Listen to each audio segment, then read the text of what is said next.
Hey guys, welcome back and join me as I run a few errands. Excuse niyo na lang yung mata ko guys kasi masakit siya. Malapit lang yung clinic sa bahay namin kaya nilakad ko na lang kahit na super init. Kaya yun, pawis na pawis pagdating. May mga nauna na sa akin pagdating ko doon so I just waited for my turn dahil ang initial thought ko is magpapatanggal na ako ng retainer but it turns out kailangan siyang i-re-cement. So here's me now na naglalakad pa uwi sa super init na araw. Buti na lang may magandang bougainvillea sa daan.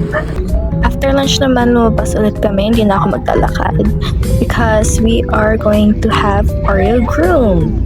As at the vet na bare-faced pero deadma. Say hi to the newly groomed Oreo. Hindi na siya balbon. Pero fitting kasi mainit dito.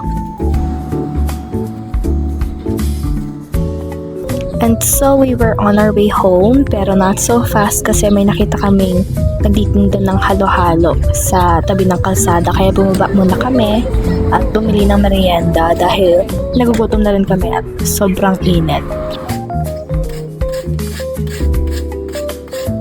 Nung na-secure naman namin ng merienda, umuwi na kami.